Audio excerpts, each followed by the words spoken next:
Start. Yeah. So we're going to have a public consultation here today.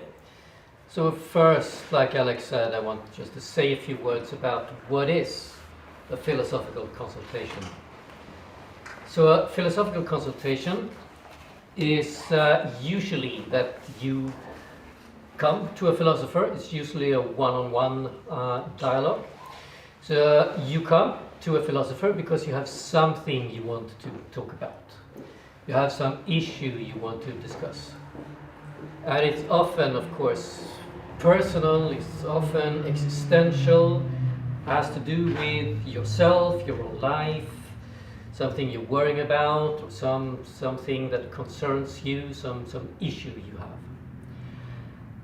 And there are, of course, different people you can talk to when you have such issues. Some people go to psychotherapy, some people go visit a priest, some other religious figure, some people go to a coach. But what we are doing, at least according to me, it's not a form of therapy, it's not a form of coaching, it's not a form of religious instruction, it's something else. But of course, when I say this, it's how I see it, how I understand it. I did a little project last summer. I talked to several different practitioners from different countries, different parts of the world, and I asked them, what do you think a philosophical consultation is? Can you explain it to me? So I did interview with them, and then after the interview I also asked them, can you do a consultation with me? So it's one thing that you talk about it as a practitioner, you describe it, but it's another thing when we actually see your work in action. And when I talked to these practitioners, I realized that even if we say more or less that we're doing the same thing, we're doing a philosophical consultation, they had somewhat different ideas about what it is that we actually are doing. Some of them thought, or at least one person in particular, she told me that yes, what I'm doing, it is a form of coaching. I'm here to, she said more or less word for word, she said, I want to get to the root of your problem and try to really solve it. So she was really into problem solving. Now the way I do it, and I was trained in this organization Alex mentioned, IPP, Institute of Philosophical Practices. We do not see it as a solving problem practice. So I'm not here to solve any problems. So I'm rather here to investigate the problems and see, why is this a problem for you? This thing that you perceive as a problem, if you come with a problem, so most people, they do come with a problem, but then why do you perceive it as a problem? How do you describe this problem? Why is it a problem for you? Does it necessarily have to be a problem for you? So we try to problematize the problem. And sometimes, of course, people are a bit dissatisfied because they came with an expectation that we would solve their problem, and we don't. So they're a little bit disappointed. But some practitioners, they say, I'm here to solve your problem. And the consultation she gave me was much like a coaching session. She was very much into coaching me, giving me concrete examples of how to deal with my problem. But most practitioners would say that no, we're not into coaching. And then most practitioners, I think, me included, would say that this is not a form of therapy. But again, I talked to some practitioners which said that yes, this is very much a therapy. But most practitioners are of the opinion, I think, that it's not as such a form of therapy that we're doing, but it can have therapeutical effects, of course. If we talk about your issue, we discuss your issue, problematize, conceptualize, etc., just by digging into this issue from a rational standpoint, often it can help you deal with the issue. Sometimes maybe solve it, sometimes maybe realize that it's not a problem. It can be therapeutical, just like anything can be therapeutical, but it's not mainly a therapeutical or a sort of therapy. It's not a therapeutical activity that we're doing. So when I talk to these practitioners, I try to identify some different, let's say them strands or different rivers that we can see, different trends of doing philosophy. And I try to identify a few. So I have 3 here. It's quite a broad division, of course, and it can be divided into different ways, other ways. But one type of tradition that I could identify is one that originally comes from Achenbach. He's a German practitioner, philosophical practitioner, still alive. He's in his 80s. He was the one who coined the term philosophical practice. He came up with it in the 1980s. And his way of doing it has influenced Scandinavian countries quite a lot. We had training in Norway for many years, so lots of Scandinavian practitioners are trained in Norway. They're influenced by Achenbach, and their way of doing it is very, very soft. So they don't so much challenge the person they're talking to. It's more like they have a discussion, kind of like a friendly discussion where someone explained it, like you take the person by their hand and you lead them through a certain path and you let them decide where you go, but as a practitioner you kind of gently lead them through this and help them with some insights, some questions and so on. But it's a very, very gentle, very soft, and that's very popular in Scandinavia, this type of doing it. So I would say, I think most, I don't think I'm exaggerating if I say most Scandinavian practitioners, they use this way. Then another one is what we can call the Dutch method, because it became quite popular in the Netherlands.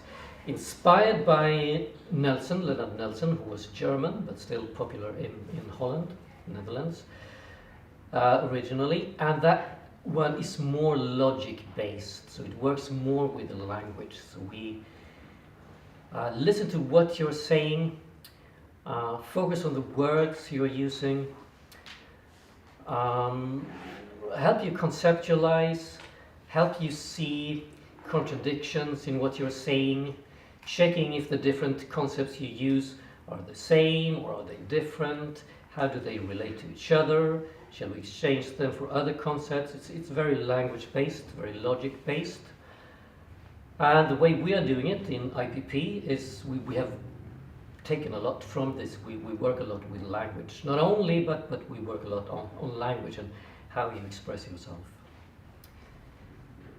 And then a third way that I saw, which is represented now maybe mainly by Rand Lahav, a practitioner, is that you try to find a kind of leitmotif or main theme in the person you're talking to. So if you have a consultation with him, he will interview you and he will try to see what is the main theme that's running through your life. Is it that you want to be loved? Is it that you have a fear of the future? Is it that you have a problem connecting to other people? So what is the main river flowing through your existence? And we work with that. Then he tries to find philosophical texts that can resonate with it. So that will be the main focus of the consultation. And of course, practitioners, they pick and choose. It's hard to find one who's staying quite religiously just to one type of doing it. But many of them, anyway, you can see them more or less adhering to one of these ways of doing it. And the way, like I said, we do it in the IPP is very much language-based, logic-based, and focus much on rationality, but of course we also try to go into the being of the person and see your speech, your words, as a reflection of yourself, a reflection of your being, how you speak, How you express yourself says something about you, how you're thinking, how you relate to the world, and how you relate to yourself. And to do that, we need to go to the rational level. So that's something that we think is important, that we don't stay, and now I'm talking from my perspective and also the IPP perspective, we don't stay in the story. So if we go to the Achenbach Norwegian style, it's very much letting the person tell their story. Tell me, what is your story? Why do you feel like this? Where does it come from? And the most common question you get from one of these practitioners is, can you tell me something more about this? So they let you speak a lot. They want to hear more. They want you to explain. They want you to tell the story. By the way we are doing it, we don't want to hear the story. Because the idea is that when you tell the story, you get stuck into the empirical self. You get stuck into your reality here and now. This is how I interpret it, how I interpret what happens. This happened, I felt like this, and this happened, and that happened. I got angry, I got happy. So you all the time you stay in your story. But these stories, we keep repeating them to ourselves. We believe in them. We've told them so many times. It's easy to get stuck in this story. But the way we are seeing it, to keep on just repeating the same story over and over again, it's not going to do much. So what we want to do is to take you out of the story, take you out of the empirical level and transcend more to the rational level. We can reason about your ideas. So you don't have to tell me the story. I don't care so much about your story, or I don't care at all about your story, where it comes from, the story you've been telling me, your parents, your wife, your friends, your colleagues, yourself, year after year after year. No. You give me something and we work on it. You give me a concept and we see, how does this concept relate to you? How do you think about it? And we try to have a rational discussion about this. So not to get stuck in the emotions about things, but try to move, like we heard in the previous workshop. See yourself as an object. Take a step outside of yourself. And hopefully the philosopher can help you see yourself. So this is how you present yourself to the world. This is how you present yourself to me. This is what I see. And I try to help you see it as well. And try to help you reflect on this. So therefore,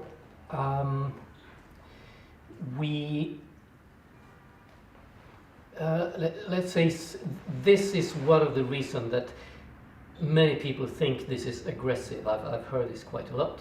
This is so aggressive because we stop people from speaking. When they start to get into the story, we stop them. Or when they start to get lengthy about something, we ask them a simple yes or no question. You get a whole essay, we stop them from speaking. Okay, so just give me something short. And often this is seen as aggressive. You don't let people speak. You don't let people say their mind. You don't let people finish their sentences even sometimes. And this is seen as not being generous. But you can turn it around and say, no, it is generous. Because I'm trying to take you out of your story, and this story that you've told so many times, and try to make you see what it is that you're actually saying. So then we're moving from the level of feelings and emotions to the level of rationality, where we try to understand ourselves. And the point then is not that we should come to some kind of conclusion. So inspired by Plato, inspired by Socrates, inspired by his idea of aporia, that you don't have to come to a conclusion, you don't have to come to the truth. Probably you will never come to the truth, but we can get a bit on the way. We investigate, we discover, we see what happens, and eventually we will stop. Sometimes we have a time frame, like today we're going to have 40 minutes. And after 40 minutes we're going to stop. And did it solve Joanna's problem? Who knows? That's not the point.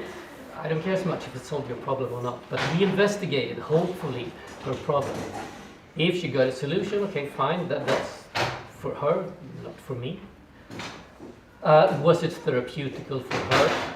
I don't know. Was it horrible for her? I don't know. Yes. Maybe. Sometimes it is. Sometimes if you do your job properly as a practitioner, it is horrible. If the person besides you think, oh, this was a nice discussion, you did something wrong. Yeah? It should hurt. Let's say hurt in a possible way, positive way. I think it should destabilize. I had this question just a couple of weeks ago. We had a course back in Sweden, and one woman, very concerned when I talked about consultations, she said, well, isn't there a risk that when you're talking to people like this, you might destabilize them? And I said, well, yeah, I hope so. That's the whole point. I want to destabilize you, because how can something happen if you're not destabilized?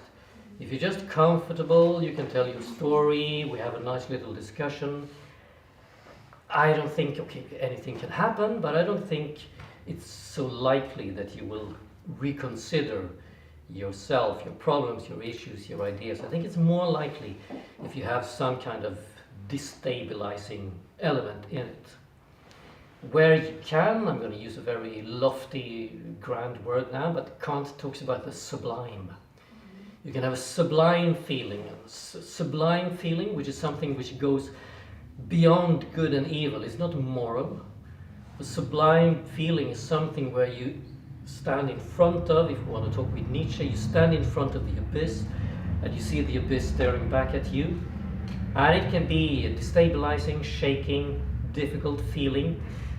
But at the same time, the philosopher might help you see that through reason, you don't have to fear that you will drown in this abyss.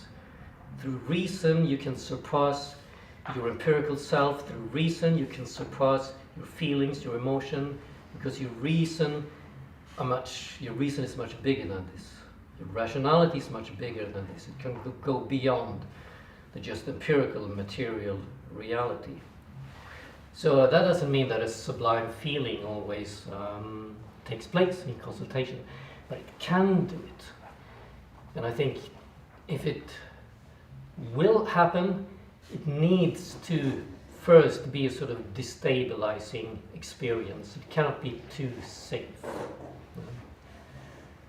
So we have had, of course, people who had very, like they would say, horrible experiences. They didn't like it at all. But after having thought about it, after having reflected about it, they realized that this was quite useful, this was quite good, and they come back.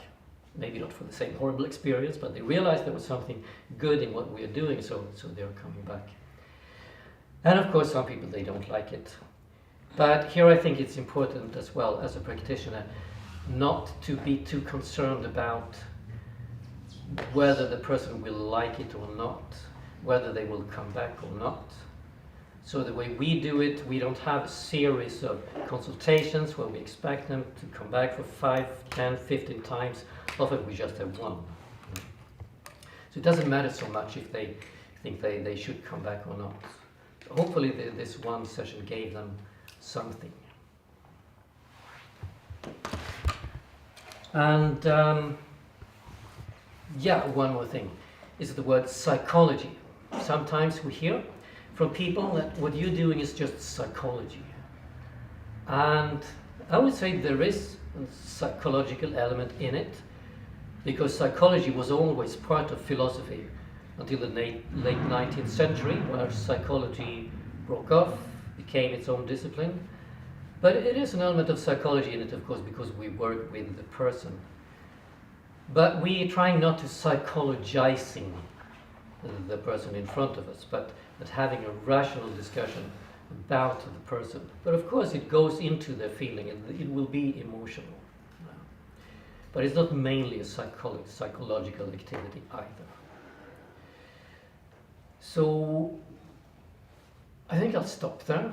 That's 20 minutes. So just to give a little brief expose of what we're doing. But the idea now is that we're going to have a consultation for 40 minutes. So you can watch it for yourself, and we will see what happens. And also I can mention, before Joanna comes here, that we usually ask the clients sometimes we say client, doesn't matter so much, we can call it client now, to formulate their idea as a question. It doesn't have to be a question, but often it is a question, but to formalize it in quite a short way, a sentence. Because when you do that, you have to think about it first. You have to try to synthesize it. You have to make it concrete and clear. So you come with it, and based on that, we have the discussion. So with that in mind, without having any idea of what Johanna wants to talk about, I will invite Johanna up here and we will just see what happens.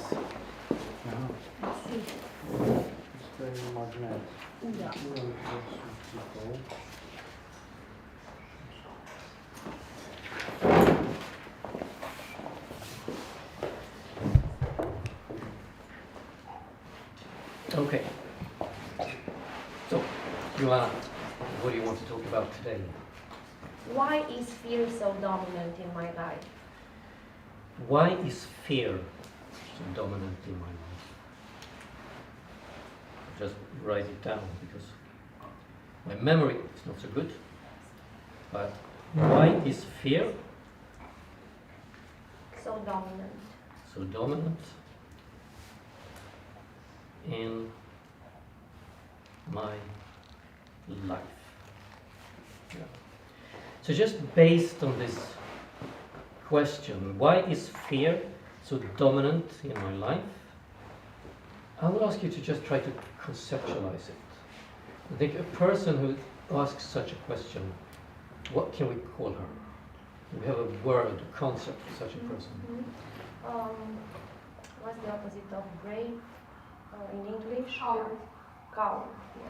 So she's a coward. Yes. And how do you see cowardness in this question?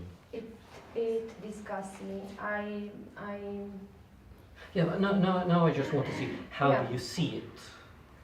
The Oh, cowardice, how is Yeah. it present in your question? Through the fact that a coward person is a person that fears Yeah. a lot. Yeah. And the fear, is it strong in your question? Yes. Yes. Yes. Because of the word Dominant? dominant, yeah. So fear dominates your life. Yes. Yeah. Do you have any proof? Yes, I have. Okay, let's hear it.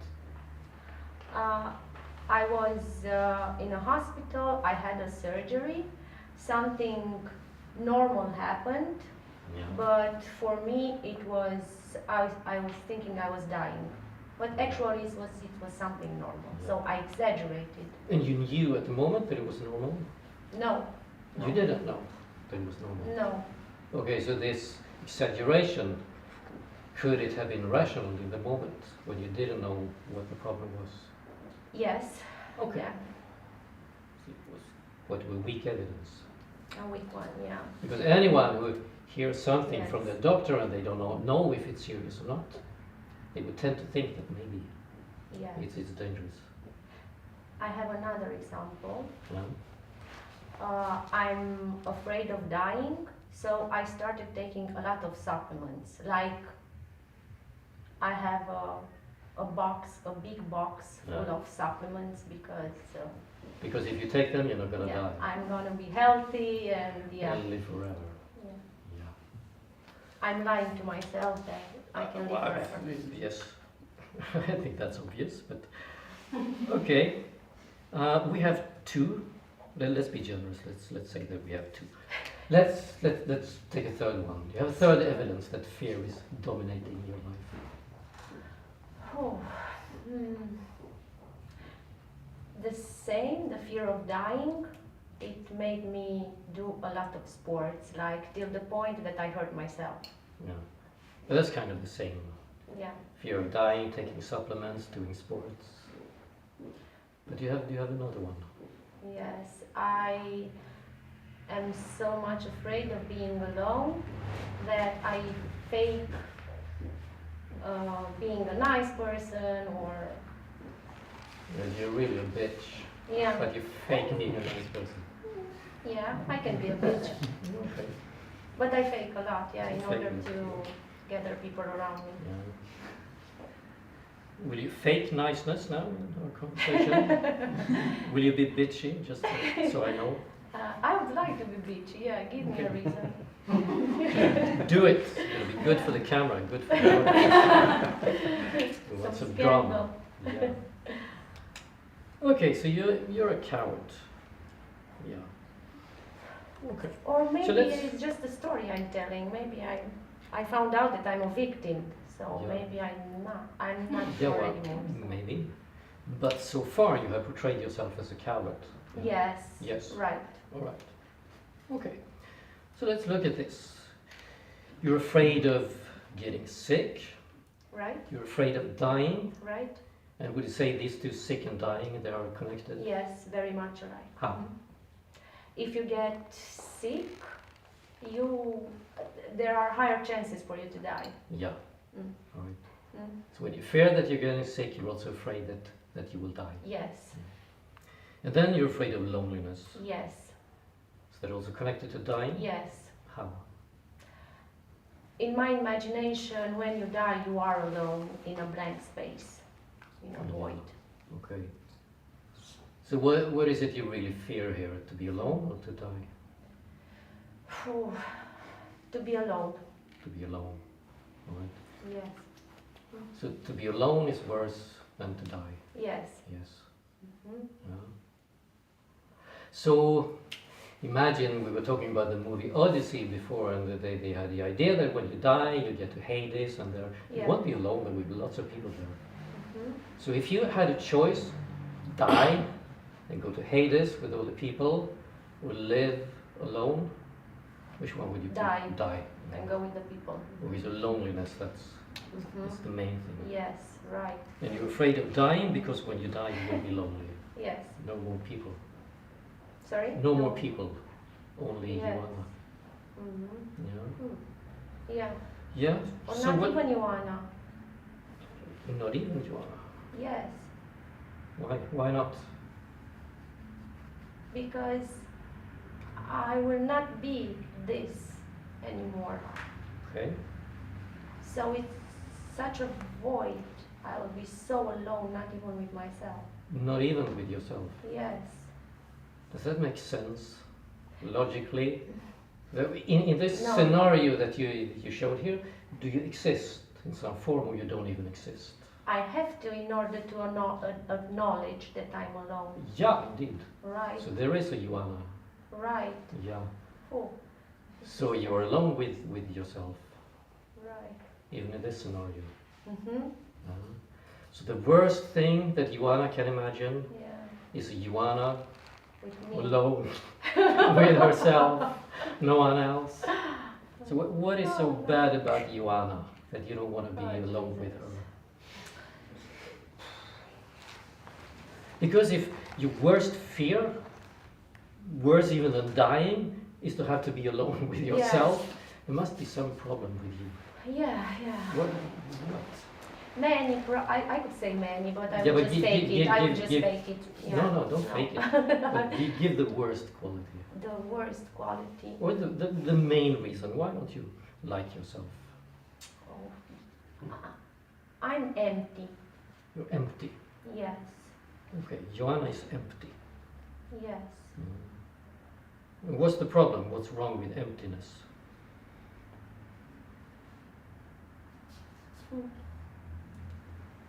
It lacks love. There is no love. in There is no love. emptiness. Okay.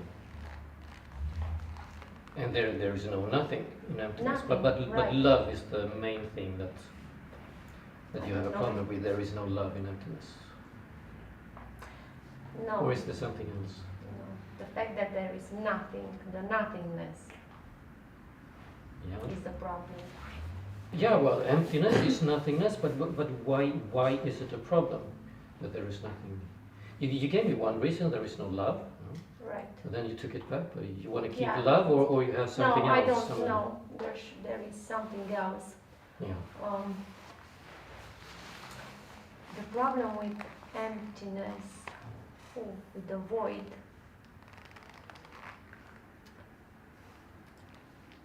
is that I'm not able to feel it. It exists, and I'm not able to feel it. You cannot feel it. Right. The void cannot be felt. Right. Yeah.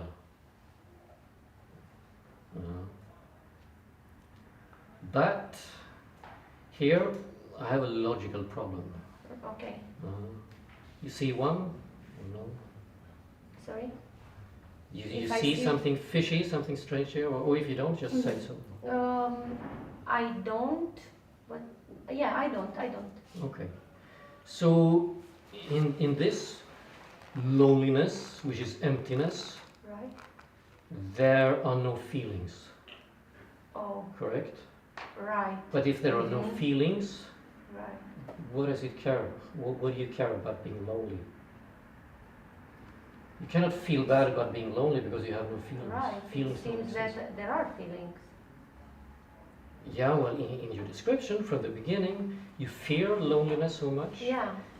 because you will be alone with yourself. But Right. if the loneliness is emptiness and no feelings, then there will be no problem. You can just float around. So I'm wrong. It means that there are feelings. Well, I don't know if you're Yes. wrong, but let's see. Let's See, take- because we have yeah. some. You see, we have some kind of contradiction. Yes. So let's just investigate it and see what is the main issue here. Because you have given me a few things, right? And let's work with what we have now, so we don't collect too much. Okay. But you mentioned a few problems. You will be alone with yourself, Okay. horrible, yeah. Yes. There will be no feelings, horrible. Yeah. Right. There will be no love, Right. horrible. Yeah. Yeah. So if we just forget about the semantical contradictions here, can we connect these ideas somehow? Loneliness, emptiness, no feeling, no love. Can they seem to go together? They are connected. How? Through the fact that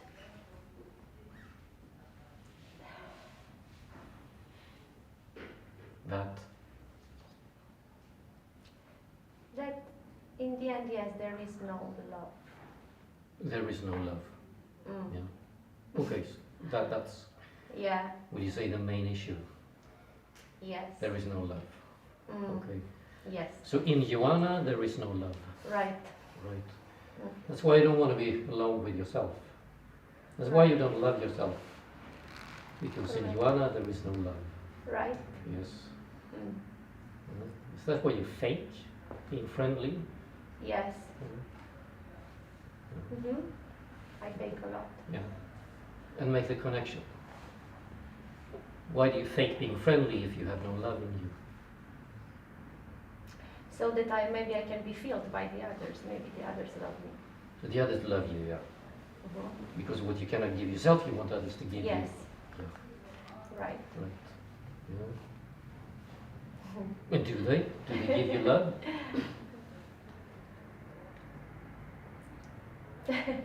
No. No. No. Why?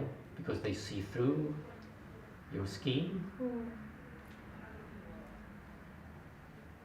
Or Yeah, you don't because they know? see me. Yes, because they see me. Okay. Mhm. They see the fakery. Beyond it, maybe. Yeah. Yeah, and the Do you think in fakery, general that's people right. see beyond? Now I'm not giving a hypothesis, I'm just wondering, and let's see what you think.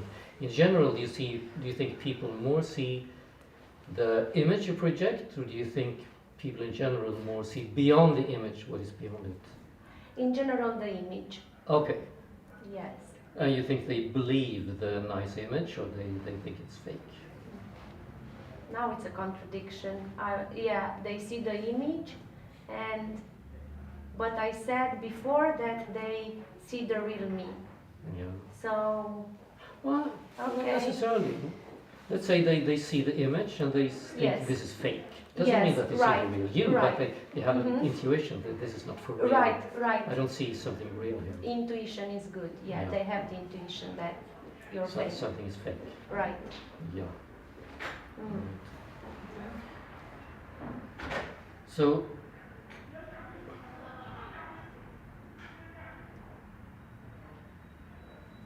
Do you think?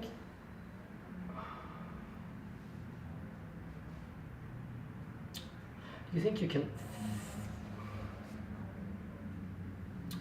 No. Well, let's put it like this instead. When you meet other people, Yes. because I think we should. I was about to go into the love, more into the love business, but I think let's go in another direction. Yes. When you meet other people, Right. what is your first impression of other people? I don't like them. You don't like them. No. Yeah. Because Because they bore me. Because they will want to be into my life. They will suffocate me. no. Because And how will they suffocate you? they will call, send messages. I don't know. Just, That's terrible. yeah. They will just- They want to talk. They want to talk. I know. Yeah. I know. I agree. People Yeah. want to talk. It's more. Yes. And they tire The me. worst They thing, tire yes. me. Yeah. They want to talk. They send you messages. Mhm. They impose themselves on you. Yeah. They suffocate you Yes. by just being there. Yes. Yeah. And your worst fear is to be lonely. Yes. So how does this work?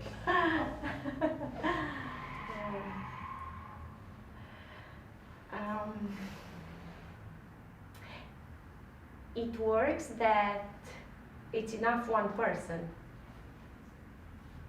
Okay, one in person. order is not fine. to feel lonely. One So person who messages you, wants to talk to it's you. manageable. Yeah. I can tolerate one person, one at a time. It's Yeah. manageable. Yes. But tolerable, manageable. You say you want love. Yes. Yeah. Yes. And now you say one person is manageable, it's tolerable. Yes. Yeah. Do you think if you present this to someone, can I want love in my life? I want to marry you. And it's okay if it's just you. I can manage. Yeah. I can tolerate you. So what do you think? Right. Let's get married. I promise I'm gonna tolerate you. I think I think if the other person really loves you, will say, okay, fine. Okay, fine.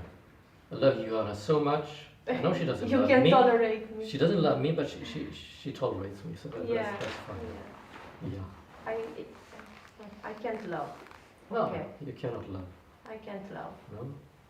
And then do you expect people to love you? Yes. You cannot love? That's pretty egoistic. Right. Selfish. Yeah. You don't like people. You don't love them. No. But they should love you. Yes. But they should stay away. Don't come Yes. close. Love them from a distance. Right. Like a queen. See? Like a queen. See? Oh yeah, on a throne like this. Right. People bow down in Yeah. front of you and love Worship you. me. Worship yeah. you, Yeah. yeah. Yes. Now you're bullshitting, right? No, it really came to me. Yeah. That Really? I'm. So that's what you want. You want people to worship Maybe you. I'm behaving. Yeah. Like. Okay, you want people to worship you. Yes. Queen Joanna. Yeah. And Yes, this is true because I feel ashamed now. So, Ashamed, Yes. ashamed of what? because I feel this. Okay, so this is a shameful feeling. Yes. But this we can deal with later, but you're saying that this is what you want to be Yes. worshipped as a queen. Right. And the queen is not lonely? Yes, she is. She is, yeah? Yeah, she is. So how would the worship help you?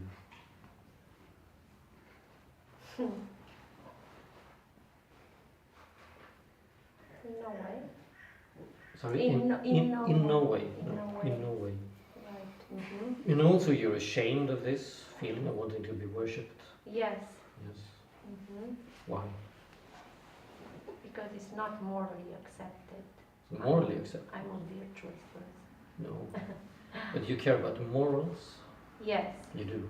Yes. Yeah. So it's not just love. You No. want to be a moral person as well. Right.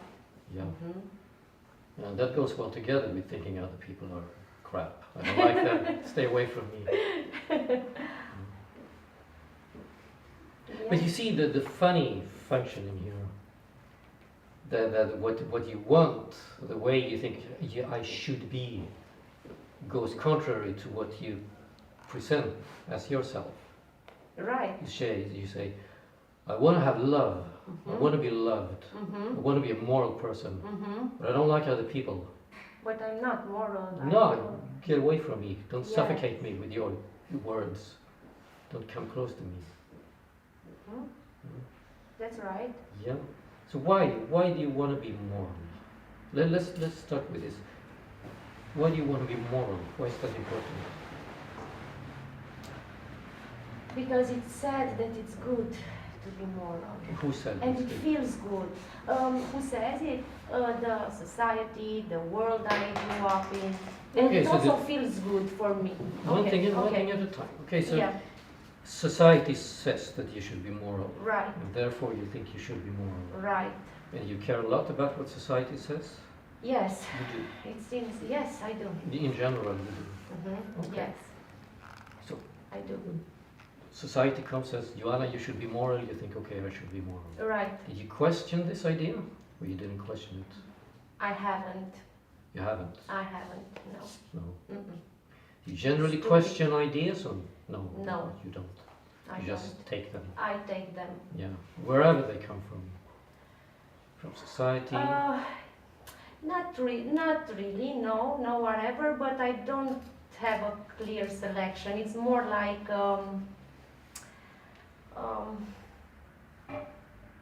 I don't do a judgment, I don't analyze.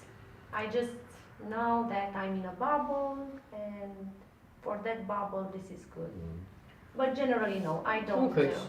So, question. I don't question. so Yeah. let me propose the Yes. idea that when it's generally accepted ideas, you Yes, take I them. take them. Right. Society says you should be moral. Okay, I should be moral. Right. Yeah. Yeah. Society says I should have love. Okay, I should have love. Right. Did you ever question the idea that you should have love in your life? No. No. Or when I started doing it, I closed it very fast. Mm. I didn't want maybe Fear of thinking. Yes, fear of thinking. Why? What was the Fear of- fear? Fear of thinking. Why I had this? Why fear? did you close the thought so quickly? Because what maybe was it the was fear? true. So I didn't have my story to tell. So I would have had to deconstruct my story that I was telling to myself. Yeah. And then why would it be so fearful to deconstruct your story? I don't know what to put in place. Ah, The void. I cannot. you take away your story, then it's empty. What shall I put here in place? Right. Yeah. Because I don't want another story. Now that I know Yeah. that there is a story, I don't want it. So what do I put instead? You said you want your story or you don't want it? I don't want anymore. You don't want the story. No. Okay, you I want don't to want get rid of stories it. anymore. Let's get rid of it. Let's. Okay, so why should you not have love in your life? Why I shouldn't have love? Yeah, give me at least one reason. Why should you not have love in your life? Oh, why I shouldn't? Because it makes you weak. Love. It makes you weak. How Vulnerable. does it make you weak? You're vulnerable. You become vulnerable. Yeah. Mm.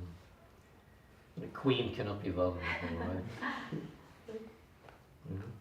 But Okay, then- it makes you vulnerable. But then a coward is vulnerable. Yeah, So.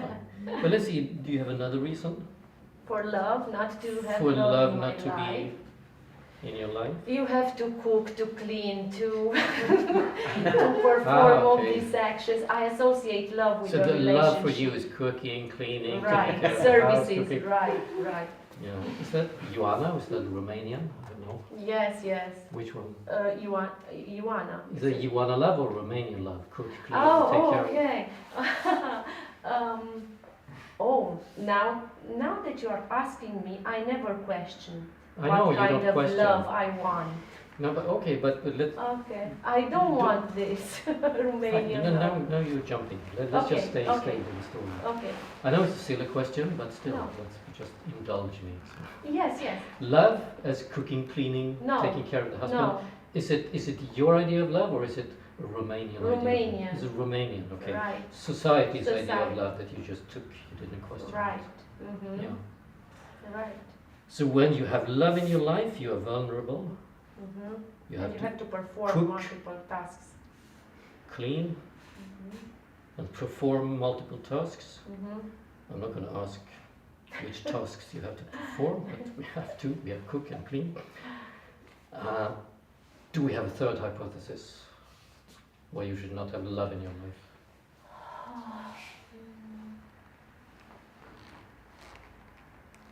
Not really. Because there is passion and the passion exhausts you. Me. Passion is Well. exhausting, yes. Yeah. Yeah, and you have to deal with other people as well. With their passion Just too. look at them, you know, you have to be passionate about them. For some I am. I have some passion for some Oh, of them. Okay. But not love, right? No, no. No. Care, not love. Not love, yeah. Okay. So you have some reasons here not to have love in your life. Yes. Yeah. Mm-hmm. And would this be enough to Yeah. convince you that you should not have love in your life? Or no? Right now, no. No. I'm very tight to my You, background. yeah, you're very yes. tight to your idea that you Mhm. should have love. Right. Yeah. Yeah. And I'm not saying you should not have love in your life. I mean, it's normal to Yeah, feel yeah. like this. It's a normal. It's not just in Romania. I think it's normal for people Worldwide. Mhm. that they should have love. But you never questioned it. You never questioned Never. the idea. Right. You just took the idea. Right. I must be loved. Yeah. Otherwise, my life is meaningless. Right. I should not be lonely. Mm-hmm. That's horrible. Then I Right. might as well die. But then I'm lonely. So that, Uh-huh. But at the same time, you don't like people. Yeah. But you have these stories. Right. I should be like this. I should Mhm. feel like this. I should Mhm. have this. I should not have this. This is, but you don't question it. Right. Why? Mm-hmm. I'm lazy. But that's not the truth. No. I'm afraid that I would have to change my whole life, Mhm. and this really scares me. I would have to Be- question my because- whole life. Yeah. You know, some people like change, Yes, I and you know. don't. No, No. I thought so. What is the problem with change? The problem is that what comes after, it's really exhausting. What comes after change is exhausting. You have to adapt again to new situation. You have to adjust. You have to adapt. You have to adapt to something Yeah. else. And that's exhausting. Yes. Mhm. Mhm. Okay, so you're lazy. Yes. Yeah. Right. Yeah. Or maybe So it's easier just to stay where you are and do nothing. right. Yeah. Mm-hmm. Fun life. Yeah. I'm thinking of Okay, so laziness is one, because when you think, when you question your ideas, you have to come up with something. You have to make changes, right. and that's exhausting. Mhm. Yeah. Yes. Is that the main reason you don't question your ideas? Because it's too exhausting to make changes. Yes. That's the main one. And Or there is something else. there will come out the truth. I'm afraid because the truth will come out, and when the truth comes, you cannot go back anymore. I Yeah. mean, you will have to change. Which is the truth that will come out? Well, you don't even know. I know Which is it? that I hate my job, that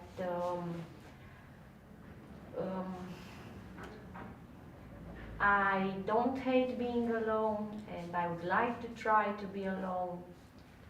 Phew. But do you hate being alone, or you don't hate being alone? If I tell the truth, Yes, tell the truth. I don't hate being alone. You don't hate being alone, no. No. No, it's fine. You don't have It's to deal fine. with people. Yes. So being alone is fine. Yeah? Yeah, it's fine. Loneliness is fine. It's fine. Yeah. Yes. So what do you do? Peaceful. What do you do when you're alone? Oh, I read, I think, Well, no, you don't think. You just told I me. don't think, I think about what I read. I think about what I read. You think about what you read, okay. Yeah. Yeah. I write, Yeah. I contemplate, I Yeah, no cooking. watch no movies. I cooking. cook for myself Cook and for it's yourself. perfect. Yeah? Yeah. Well, you're happy with yourself. Yes. Yes? Hmm. So this story about so horrible of having to be alone, It's a fake story. it's a fake story. And now I said it. It's out. Truth is out. It's out. The Yeah. story is gone. And I don't know if it's gone. I don't think no, it's still there. revelations happen so easily, but yeah, okay. You can at least tolerate yourself. Yes. Yes. Can you love yourself, or maybe that's going I too don't know far. what it means.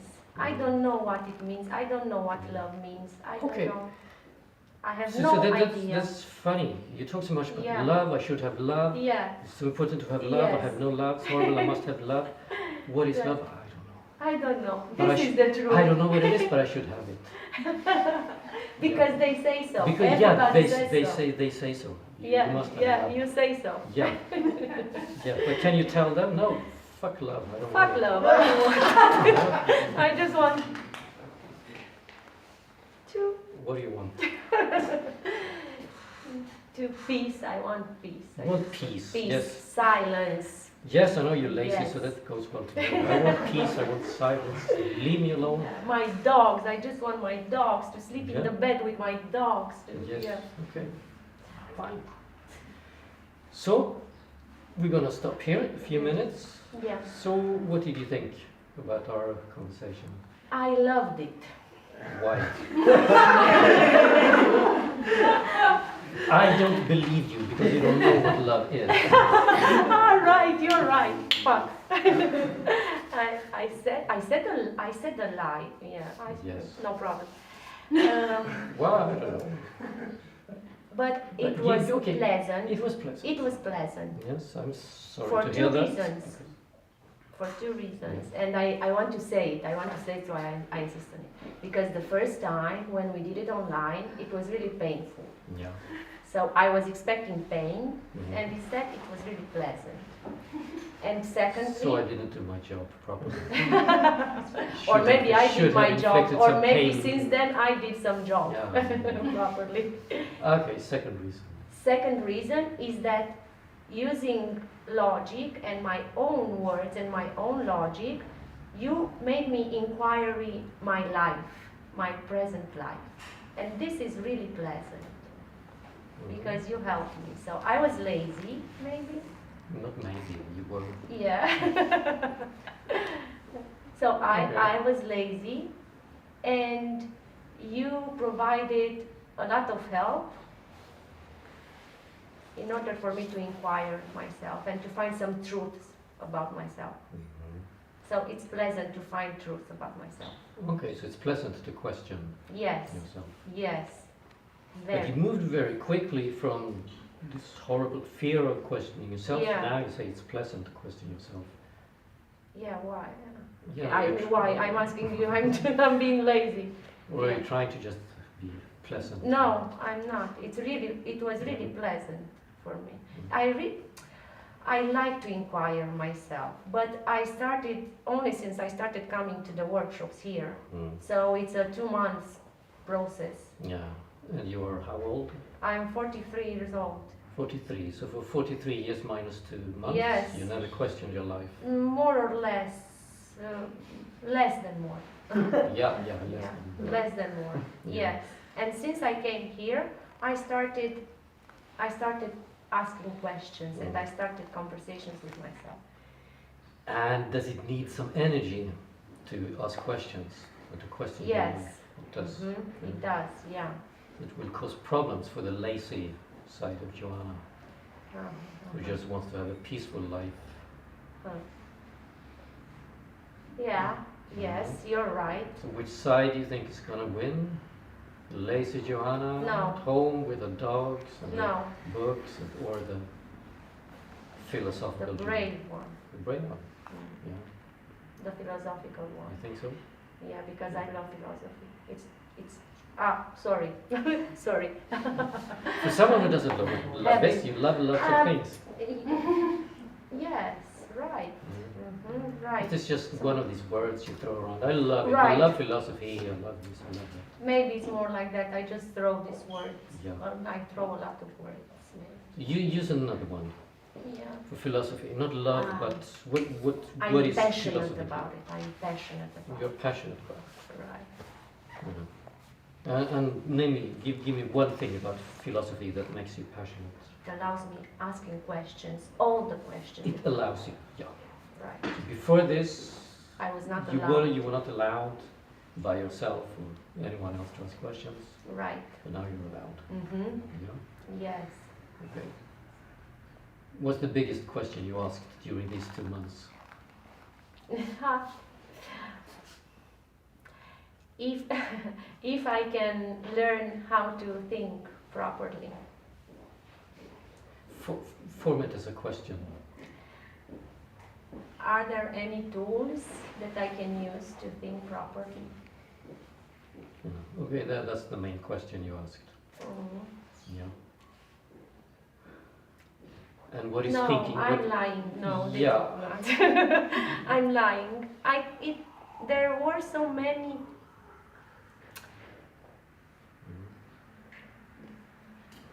Okay, let's finish with yeah, let's I'm finish stuck. with let's see if we can find a concept.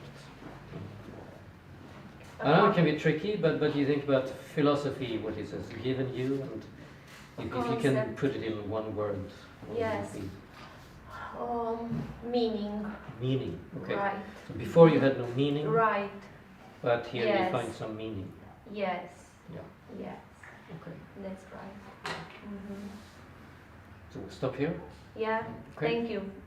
Anything you want to add? No, Okay. not really. It was Alright. nice. Okay. Can I go back? Good. No, you cannot. You have to stay. Okay. Okay. Good. Were you So- joking? Or should I stay? No, you should stay. So Okay, we're going to have a okay. little discussion. So people might want to ask you questions, and Okay. maybe me too. So please stay. Yes. Okay.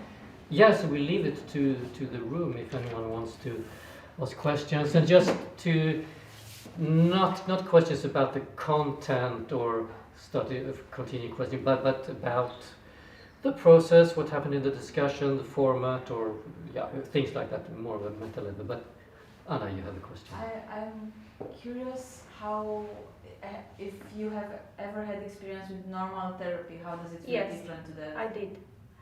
In normal therapy is it's about feelings a lot, and it's about I'm stealing the words of someone now, but it's about closure. You need to find a solution. The beauty of this approach is that you don't find a solution. Only more questions arise, and this is it's beautiful, I think. Thank you. Yeah. Do you have some experience of types of therapy I only that you know can? like psychological therapy. Yeah. And this is. So, but did you see this difference, or you saw something else? This is what I saw. This is what I saw. I like the process, and I like that the questions weren't as much about the feeling, but her thought process, and that was amazing. That was new for me. Yeah. Yeah, like I said, we try to stay away from, at least not staying in the feelings. Okay, we can reflect on the feelings, but not to tell me how you feel. But Yeah. Okay, good. Something else? Reflections, Andrea. By considering the performative level of the process, I noticed that she was really not resisting to you.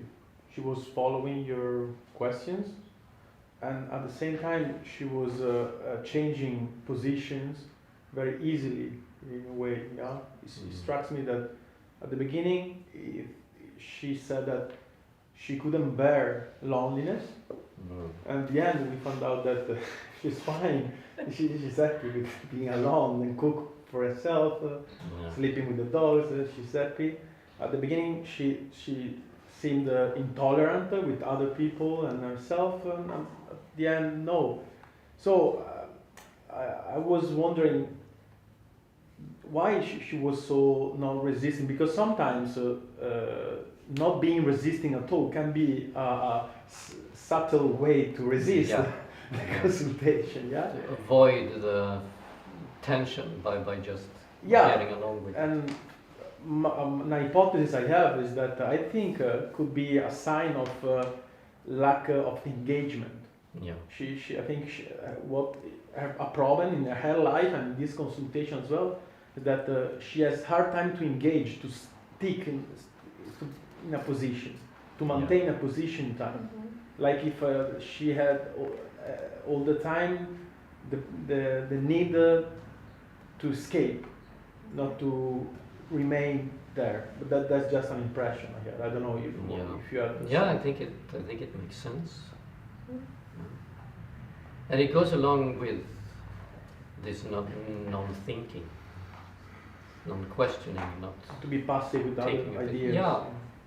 to be passive, to take on ideas. They say I should be loved, they say I should be moral. And go along with, yeah, good idea from you, I take it, I go along with it. It seems like going back to his original question, why the fear? It seems that the most biggest fear for her is existing itself, exposing. It seems that she preferred to be a ghost, to go like the wind everywhere, but not to engage anything, to standing out like existence implies. Yeah, like you said, putting on this facade and not taking it off and go out there and be. Yeah. And it seemed, what I noticed in the process, it seems to reflect exactly what she does in her life. She doesn't engage anything. So even like a relationship, in order to have a relationship, you have to engage. You have to take something for a time. But she cannot. She doesn't want. She prefers to escape all the time. So she's escaping from existence. Yeah. I don't know. It makes sense, or it's too much? Yeah.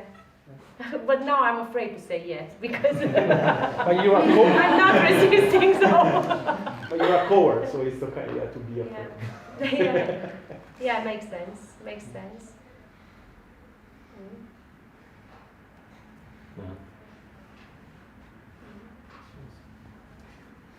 Yeah, I think so. It's yeah, like you said, this unwillingness she has of engaging with other people suffocate her. Yeah, and it could be a form of resistance here as well. Don't suffocate me with your questions. So it's I play this easy-go-lucky person. I play nice with you because I don't want to engage. Being nice, yeah. Yes, it's true. I would have done it. It's okay that you said. If you would have tried to, if I'm hurt me, I engage when I'm in danger or when I get really angry. Yeah, but that is survival, to protect yourself. Okay. No? When you feel a rage or you're angry, Yeah, when you feel hurt when you and feel you get angry, and then it's a way of trying to survive. so I want to exist. Not I not- escape. Okay, so you wanna. Sorry. So then you try to avoid the hurt by getting angry, right? Right. Mhm. So if I hurt you, someone hurts you, you get angry. There is a rage. So that's a way of avoiding the hurt, Okay. protecting yourself. Okay. right? Okay. Mm. So I avoid. I Yeah, avoid so that would also be avoiding the existence, I engagement, avoiding yeah, avoiding the real pain. okay. Mm-hmm. Yeah, makes sense. Yeah.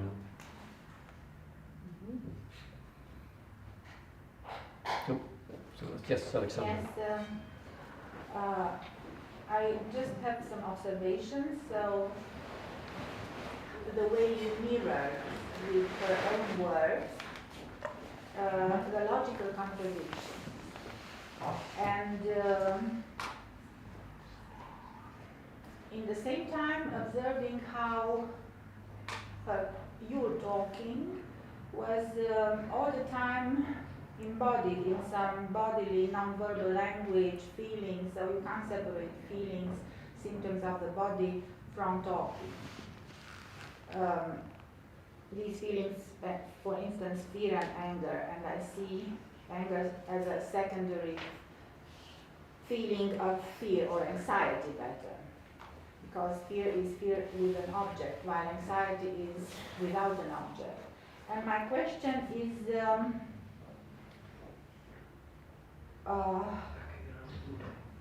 how can you deal with the indeterminate space between two contradictions, two logical contradictions? There is a difference between them, a space, a void. Are you asking And or you are you said- telling to us? Now I'm asking you if What? you avoid the void between two ideas that contradict themselves, as we observed. Yes, I want this, but I don't want this. I want this, but I don't want this. And the space in between them. how Let's see if do you can synthesize the question. Try to Okay. make it sharp. And do you want to know from Johanna or from? I want to know from you. Okay, so let's see if you can make a If a short, logical short question. contradiction appears very often in a consultation, Mhm. very easily from one to the other, from negation to affirmation and so on. If this is an argument for avoiding the void that is in between them, staying with the void, and how do you deal with that? How can I stay with my void? Okay, so you mean that going into contradictions would be a way of avoiding the void? Yes. Yeah. And do you think it could? You think it What? could? Do you think it could be a strategy to avoid the void? Yes. Can you explain how would it work? Because I identify. I am a person who loves to be loved. I don't know what. I'm not that person. So I jump from an identification to another Mhm. very easily. Okay, so you jump from one side of the No, I'm abyss that, to no, the I'm other. that. But Yeah. in between is an empty space or not Yeah. empty space. It depends. Yeah. How do you see it? Yes. But Yeah. now- Okay, I think it can make sense. What you say? Oh yeah. Yeah. Because I think the majority of people are doing this, Yeah. more or less. It's very happy to stay with that. Yeah. Yeah. But you ask me if I think that's the reason. No, I think I want to ask you, how can you make it less difficult for a client to stay with that space? Because I presume you stay with that space as a philosopher.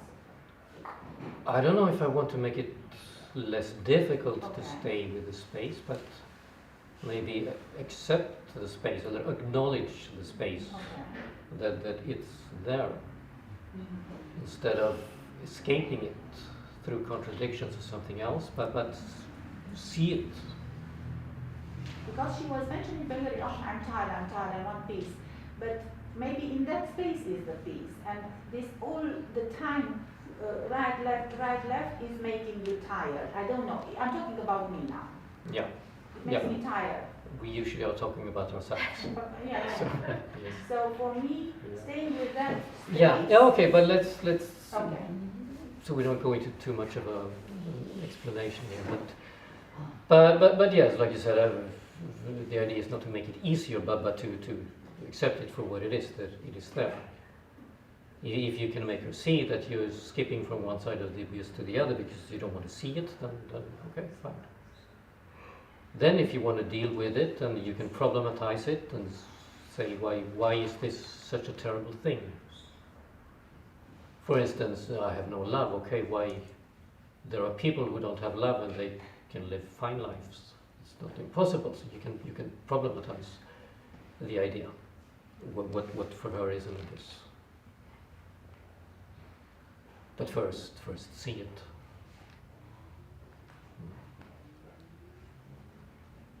And then not to find a solution necessarily, but present the alternative of looking at it from a different perspective. Or maybe look at it from an aesthetic perspective. Can it be beautiful, this that you have in front of you? Can you feel the vertigo and get excited by it? Not that she will be able to do it necessarily, but just to present a different paradigm. Yeah. Good? Yeah. Something else? Bogdan? So it seemed a very pleasant discussion, and I don't think Ioana was not getting at all vulnerable, but she was in her comfort. She was comfortable. And I was wondering if that was okay for you, and if you had a plan to get her out of the comfort zone. Because he seems he had the strategy to get Yeah. be comfortable. No, I didn't have a plan to get her out of it. I don't know if it's okay with me. I did a consult, like she said, I did a consultation with her, maybe with her some weeks ago, where she was not in her comfort zone. Got a little bit angry. Today she was in her comfort zone, so it's not a goal in itself to get angry. But of course, if it's too pleasant, it's not good. So it's possible this was too pleasant for Ioana today. Let's try the other way around. Yeah, but let's see. I can be angry and you can see what happens. So no, I didn't have a strategy for this, and am I okay with it? Well, yes. Maybe there should have been more tension. Maybe it would have been a good idea to have more tension, but yeah. Let's say it is what it is. You want to add something? Yes. But it's just a presupposition. After our online session, there were people saying that they expected from you to confront me earlier, to be maybe more aggressive. So maybe his questions come in addition to this. What I noticed is that they expect from you to be more direct, more aggressive. Yeah. Why do you think that is? Maybe you presented yourself like this in other sessions where they participated. Yeah. I don't know. Yeah. But it should be aggressive. Yeah. Or to create a lot of discomfort. Yeah. Do you have this idea, Bogdan, that it should be aggressive? It's not a very strong idea. I mean, I'm not sure if it should be aggressive or not. While I was watching the discussion, it seemed that is a very good discussion. But I kept thinking maybe it should be, maybe it's not. But it seemed also like a very good dialogue. So I don't have a very strong opinion about this. No. No, I would say it doesn't have to be aggressive. It can be, but it doesn't have to be. But if you can make the other person think in a way they didn't necessarily think before, accomplish something, then it's fine. I don't know if you did it, maybe not, but it can happen even if it's not aggressive, of course. But yes. So yeah, I don't know. well, it's difficult to say. You will have to talk to Joanna afterwards and see what she says about it. But yeah. So it's, yeah, I don't think it's so much the idea that it has to be in a certain way, has to be aggressive, has to be, like the English say, the proof is in the tasting of the pudding. If it tastes good, then it is good. No matter how you did it. So you can check with her afterwards. Yeah. Anything else? Alex?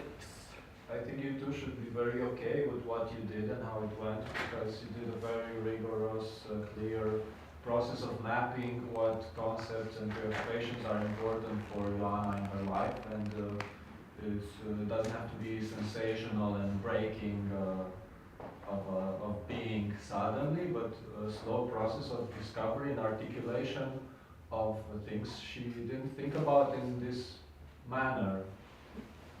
First approached as a reasoning process, not an emotional expression, and to turn these unspoken, unarticulated preoccupations into a dialogue. And I think this is a large part of our work, and the sensation of the aggression or being attacked comes from time to time, destabilizes us, but it's not a continuous destabilization. No.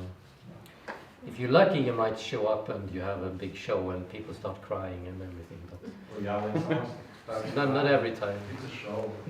It's a show. Yeah. Yeah. Yeah, I'll just go with you first. Okay.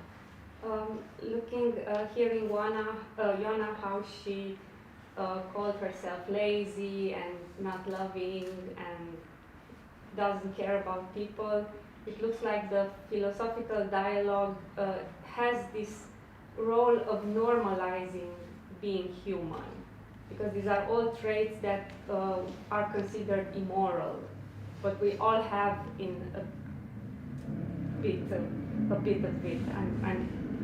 I'm sure that it's not like this is what Joanna is. But coming back to the idea that it looks like it's normalizing being human, having this, sometimes being lazy, sometimes not standing other people, and I think this is why it's not so difficult to say yes, I'm lazy, because from a philosophical perspective, the only sickness that people have is being human, and that we have is all in us, that we were raised to think that you have to care about everybody, you have to be nice, you have to love, you have to cook, you have to and now here is Joanna, you telling her, okay, it's fine if you are not doing all of this, you're still a human being. Yeah, it's not about saying what you should do or you should be, but reflecting, seeing what you do and who you are, and then you decide for yourself if you think it's a problem or not. So yes, it's not this moralizing, telling people that this is wrong, or you have a problem, or you are sick, or no, just taking it for what it is, but seeing it. Does it cause a problem? And if it causes a problem, why? Are you okay with that, or you want to do something else? But yes, nothing is. No, we don't say this is wrong.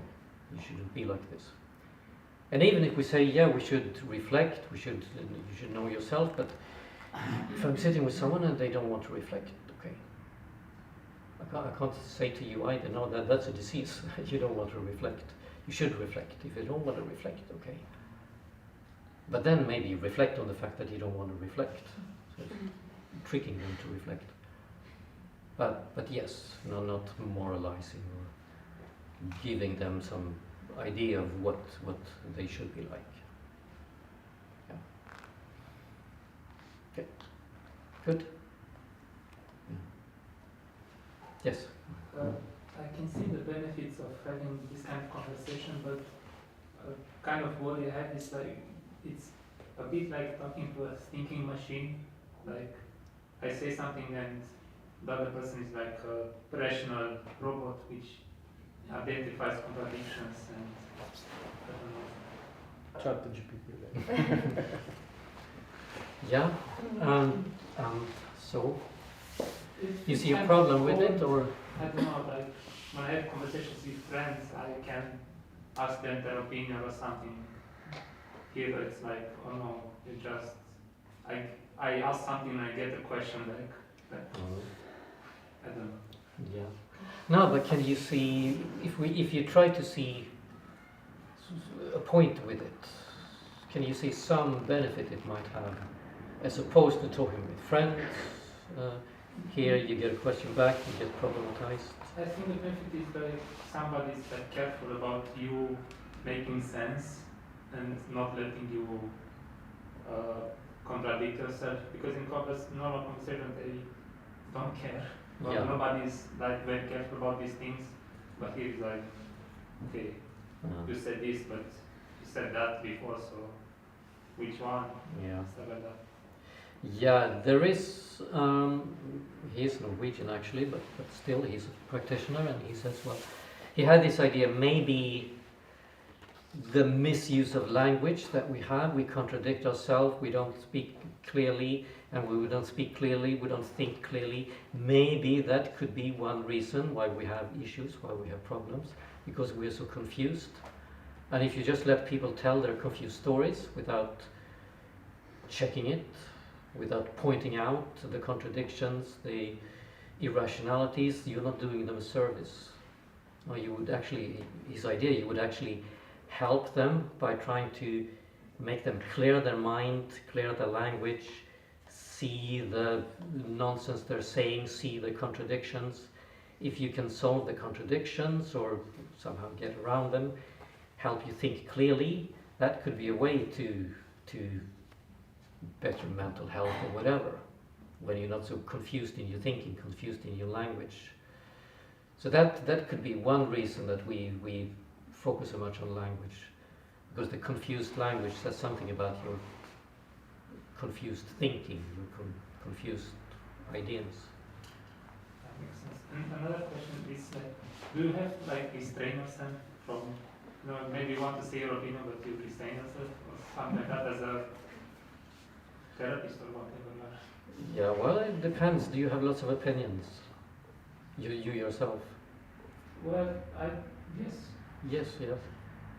And were there things you wanted to tell her? Oh, for fuck's sake, Johan. Well, I don't know. When talking about, I don't know, the afterlife being an empty room, I was like, I don't think that and stuff like that. Yeah. Well, if you have such opinions, and if you and you do, of course, and sometimes you hear things you think is nonsense. Yeah, then you have to restrain yourself. It doesn't mean you cannot do it. It's not like this is forbidden. You should never do it. Sometimes if you think it helps to call bullshit or whatever, then okay. But yeah, restrain yourself from giving your own worldview. No, I think you're wrong. No, I think love is important. Or no, but yeah. So there is this idea of killing yourself. Try to forget about your own ideas, forget about your own worldview, because you're not here to impose that on the other. But you listen to her, and then you do some inherent critique and see, does it hang together? Do we have some internal contradictions? Does this seem something strange here? And can we think that this way of acting, being, causes some problems? So yeah, if you have to restrain yourself or not, it's personal, but yeah, you should try not to impose your own ideas or your own opinions, your own worldview. For me, I don't think it's so difficult. I don't have to restrain myself very much. Maybe some people are more eager to tell people immediately what they think, and then you would have to restrain yourself more. Okay. Good.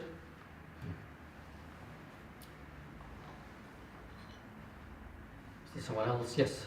I have a question for Joanna. So, maybe as a conclusion after the talk, what would you say that you are taking away, or I don't know, what's your conclusion? That I'm caught in my stories that are not really mine. So I live with all these background stories I adopted, I brought into my life. And now they are destroyed. And what Andrea said, that I avoid existence. And yes, I will have to see what I do with this now, because it's true. And I found out that I'm engaged in two situations.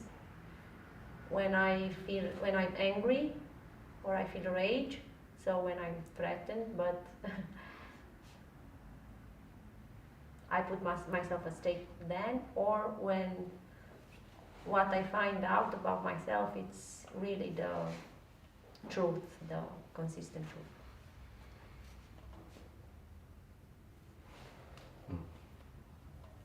You believe him?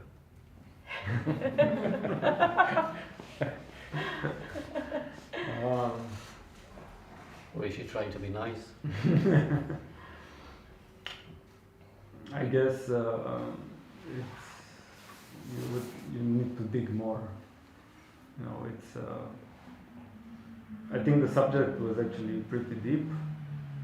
So for actually finding out the truth, you would have to have maybe more sessions. Yeah, I think you can find out something, have some insights, but if we're talking about change, yes, I don't think change happens quickly. Sometimes people say, oh, now I'm okay with it. Hated it all my life, now it's fine. I don't think so. Yeah. Not that quickly, but maybe some insight comes. Time will tell. Okay, good. Yeah, Bogdan, you spoke already, so one more from you. Now, I think what Andrea said was very useful, and I was thinking if that would be considered also philosophical counseling, what he said. What Andrea said? Yes. Explain. Because he was analyzing her too, like she avoided existence, and I was thinking that if you would have said that, would that be legal? Legal. I meant like. Would I be sued? No, I meant like, is that part of your tools as a philosophical counselor? Yeah. When you say tools, can you explain what was the difference you saw? Since you saw some difference here, can you explain it? We were more like identifying contradictions and focusing on language, and he was like giving like a possible problem that he saw in her. Yeah. So I don't think you were.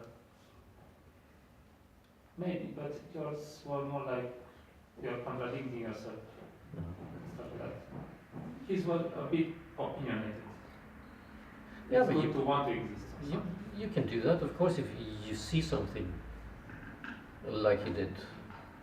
Like, okay, the way you're acting now, it reflects how you explain, how you relate to other people. Yes, of course.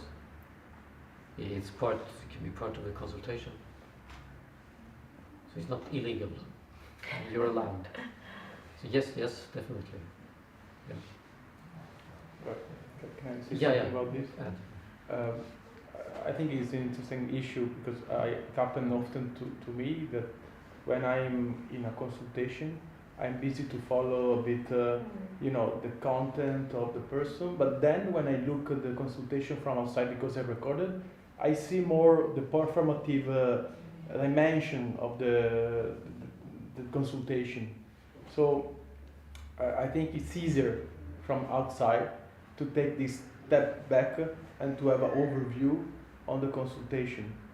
And it happens more than once that I realize something after the consultation by thinking again or watching again. And usually I see that the performance dimension of the consultation is much more revealing than the content, like Matthias said in the introduction. Sometimes we lose in the details in the story, but sometimes it's more the way you react to the questions that reveal yourself. But still, it's not easy because you have to stay inside the conversation and at the same time outside the conversation to have this book.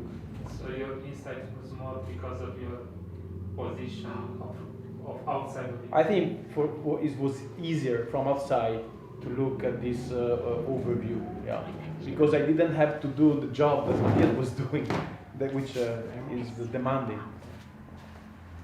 Like in interrogation when you have a one-way mirror. Yeah, you have to be split in a way, yeah. One step inside, one step outside. I don't know.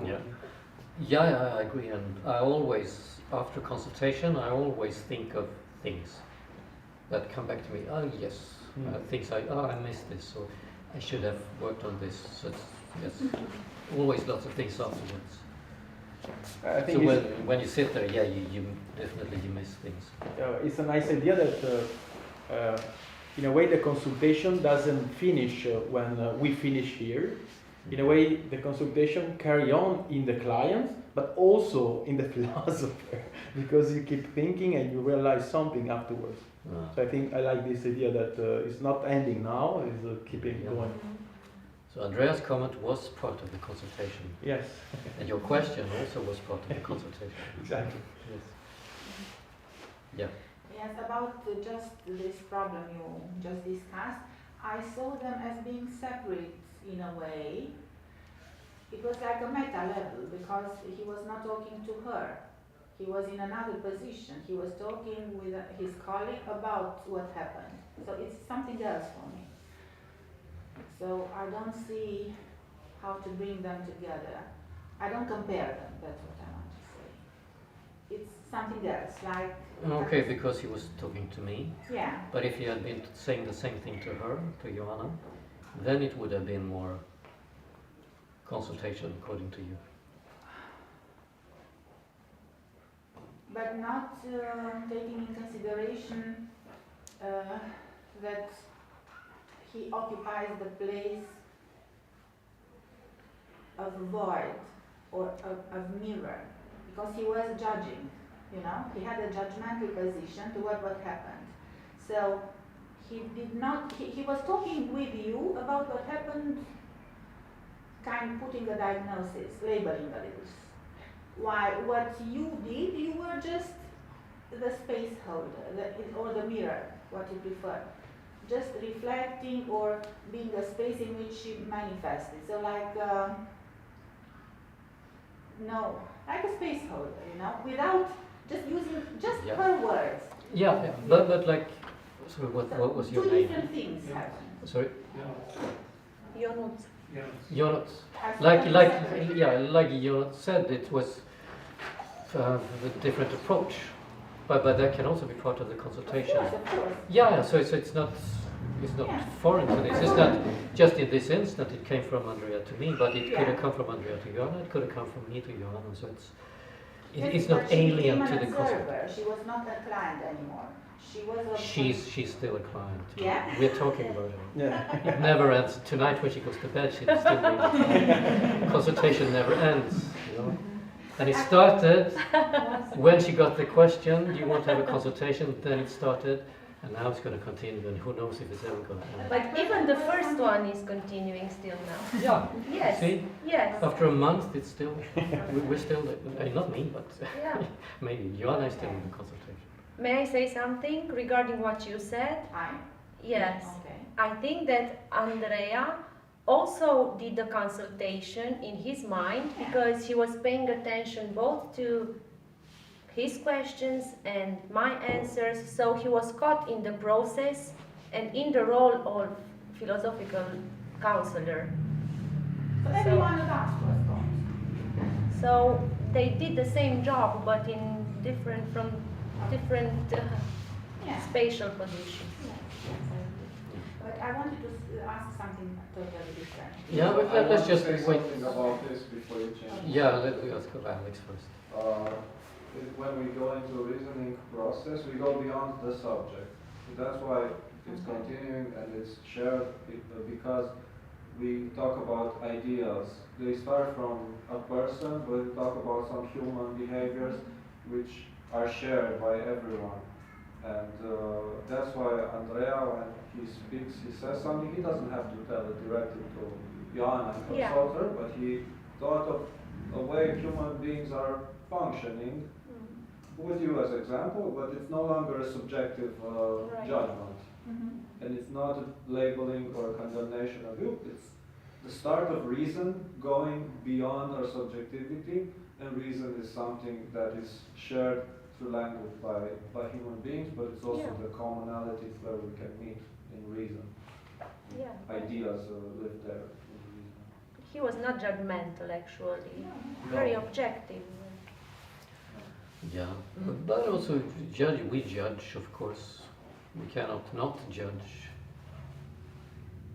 In a way, when you immediately when you talk to someone, you form a judgment, and you say, I say something about you, and it's a form of judgment. Only But the yes, guilty who fear judgment. yeah, but it's not judgmental in the way that no, you don't Yeah. do this. It's wrong, but form of judgment. We judge, but we do not condemn. No, Yeah. no. Yes. No, but more in Romania, judgment is associated with a condemnation. Yeah. We don't have this detached judgment, like judecată, as it is as a referring to process of thinking. It more likely results in a condemnation. In Italy as well. It's the guilt. Yeah. The implicit guilt, unfundamented, taken as this belief from culture. So we should get rid of the guilt and judge more and see it does not result in condemnation. And that's why we can accept this kind of inquisitive process, because we know the scope is to explore and find out who we are without fear of the result, even if it's uncomfortable. Yeah, that is only when you say something negative about a person, you call it a judgment.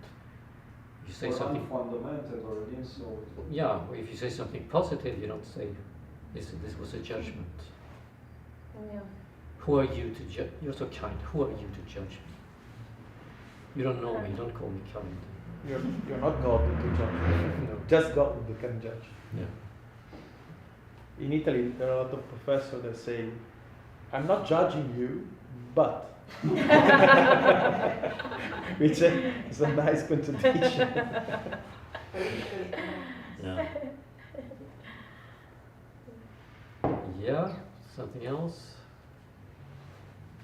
I have a question. This being my first interaction ever with philosophy years of practice, I was stunned by the fact that not even 5 minutes in, you started touching like very, as you said, very deep subjects like fear of death and fear of loneliness, were, I think, innate human fears. And I don't know how do you take it as a counselor as to not be afraid to tackle these subjects, because they are so deep that I don't know, I think I would be afraid to talk about this with someone. Like someone Yes. comes and says, I'm afraid of death. And You I probably yeah, need- same. You probably need a session. So what would be the fear then? Why would you be afraid of tackling them? What Because would they're happen? very, I don't know. But what would you talk about if you don't talk about these subjects? If she's here for 40 minutes, that's all we have. We have 40 minutes, so let's go into the deep stuff, the juicy stuff, and not something superficial. So make it worth the money. So here we just see that. Well, I would say since we try to take it to a rational level. We reason about things. We're not stuck in the emotions, the stories. Then you can reason about everything. You can okay, you're afraid of dying. Okay, we can talk about it on a rational level, because I don't want you to express emotionally all your fears about dying. Yeah. But okay, you're afraid of dying? What's the problem? You can. So that's the point. You have to be able to think rationally about even heavy emotional things. To get out of the emotional heaviness, you lift it up to the rational level. So, yeah, I don't know. You find your own ways of justifying why you would do it. But I think it wouldn't make much sense not to talk about the important stuff. Yeah. Good. Want to be the next one? As in public now. Yeah. Something else? I wanted to ask something very shortly. If you had ever an experience with a client who came from a psychoanalytical background, so who was used to the association technique, just talking without following a reason and a logic. Yes. And if you can say something about the differences and the similarities. You mean Because different? You this mean? idea that the unconscious is structured like a language. you Okay. know? So you mean the differences in talking to a person with such experience and someone who doesn't have it? Yeah.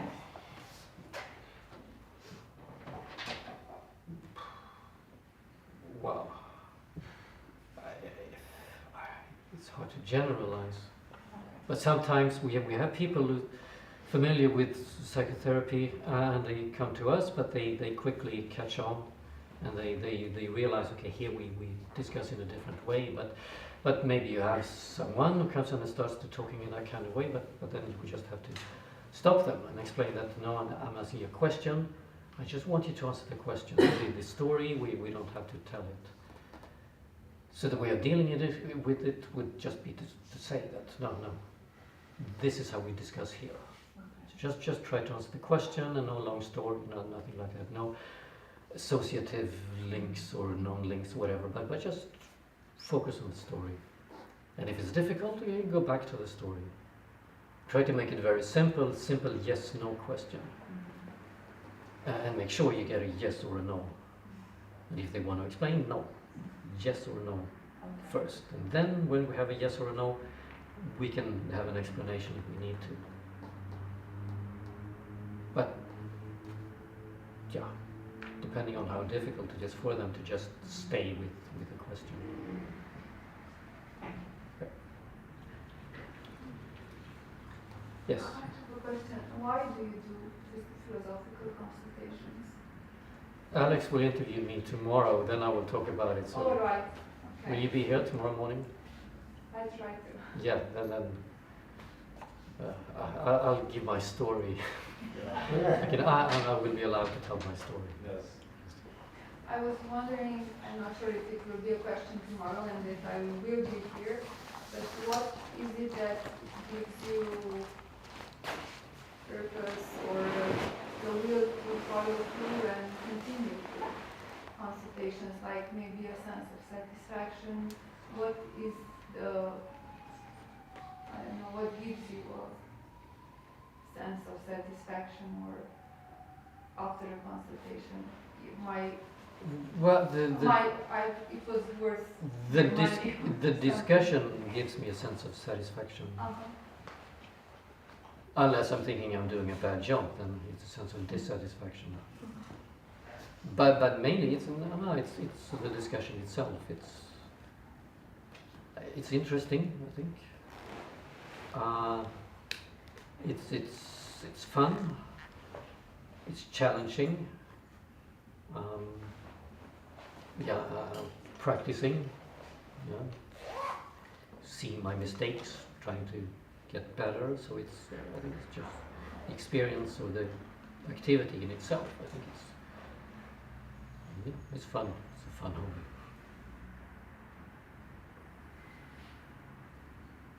Yeah. So there's no outside reason. I'm doing it because of this.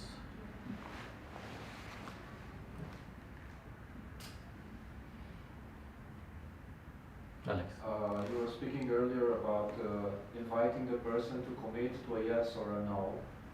Yeah. And sometimes people have difficulty in committing to a yes or no and want to give a story, explanation, or change the subject. Joanna was, I think she was committing to a yes at one point or to a no at the other point, or to the point that more contradictions would arise. So I want to bring in this discussion, the contrast between relativist and absolutist. An absolutist would be a one who believes that if he would say yes to a question, he thinks he's stuck forever with that yes. And that's one of the most common reasons why people refuse to commit to an idea, because in their own self are absolutists and want 100% certitude guarantee of an idea. While and this becomes apparent when you ask someone, are you fearful? No. Doesn't want to answer, because a yes would mean in their mind that absolutely they are fearful forever. Yeah. So, but in contrast with this, Joanna was taking the yes to, I don't remember what, the love or the being with people or without people, being the relativist now. So, renouncing the absolutism to be more, to become more flexible. And that's why if you're too flexible, you contradict yourself a lot. And if you're absolutist, you fear being stuck. Yeah. Yes. Yeah, and you fear being reduced to one concept.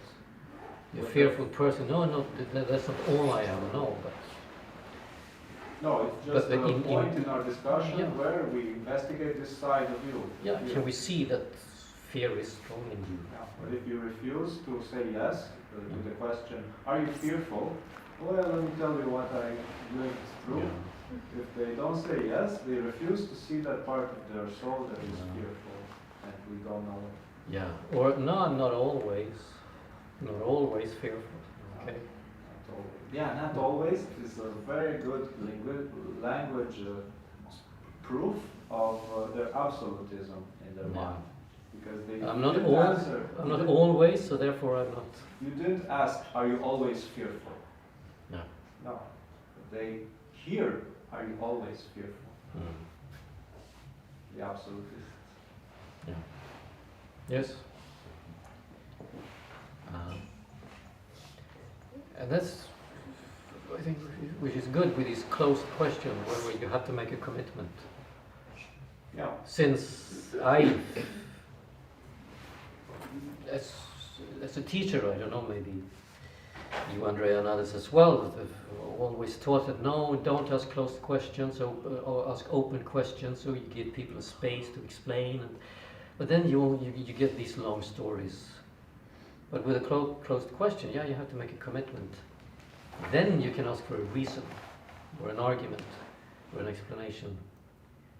But then, of course, you can change your mind and say, no, I want to go with the other option. Okay, so we can go with the other. So it's not, you don't commit to it for the rest of your life, absolutely. But in thinking, if you have this, well, it depends, and it's you know where, it's just gray.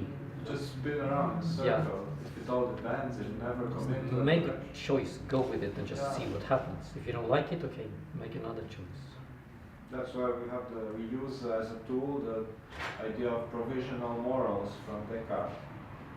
Yeah. If you don't have any direction, choose a direction and go until better sign of a direction comes up. You just choose and go. Yeah. It doesn't mean you will be stuck on that path forever. It's just provisory. Yeah, it says, Descartes, if you come to a crossroads, one road to the left, one road to the right, and you stand there and you say, no, I don't want to make a commitment, that's the lowest form of freedom. find something in you which tells you that I should rather go left or right. Which restricts your freedom in a Yeah. way, but allows you to move forward. But if you make no choices, you're stuck. Which is the lowest form The of lowest freedom. form of freedom. That's funny. I use my freedom not to make a choice. Yeah, okay, but then you go nowhere. Okay, yeah. This sounds like an antidote for the fear of existence. To realize you're in No, the what lowest you're form of freedom. No, what you're saying that you have to make a commitment and go that way and see what happens. Yeah, Nice. you might be wrong, but you find out. Yeah, so what? So what? That's why I said you might be wrong. You fear being wrong. But so what? I have another question. Yeah. About resistance and non-resistance, or non-resistance as a form of resistance. Which is most frequent and which is inclined and which is more conducive to a better clarity at the end for the client. I don't know. I have a sexist answer. It's the men. I don't know which is more common actually. Maybe someone else has an idea. Because here we saw, as Andrea noticed, and I think it's an interesting observation, and I agree that it could have only been probably from the outsider's perspective, like to observe this, that Joanna maybe was resisting in a non-resistant way. So Going is along. this Yeah, like to- frequent that you're going along with the To avoid the Follow. engagement, to avoid the Yeah. hurt, to avoid the just saying yes to everything. So then you I mean, don't. it was a bit paradoxical to me that Joanna was so open and so courageous and bringing in front of the camera and of a group of people who But she maybe I knows love or it. doesn't. Yeah, Maybe it the seems pleasure I that get you from love it is bigger than I the. thought it's a bit more performative, but at the same time, it was going along with. Yeah. But it's also it's sometimes difficult to tell. It can be a form of resistance, but it can also be a form of just rational thinking. That yeah, okay, what you say makes sense. But of course, if the person changes position all the time and just follows you and says yes to the first question and say no to the same question, then it's a way of resisting, of just complying. But the fact that a person is easy to talk to in itself doesn't necessarily mean they are resisting by complying. So yeah, you have to see if she's just following me when it makes no sense and changing her own positions all the time just to agree with me. So then it will be a problem.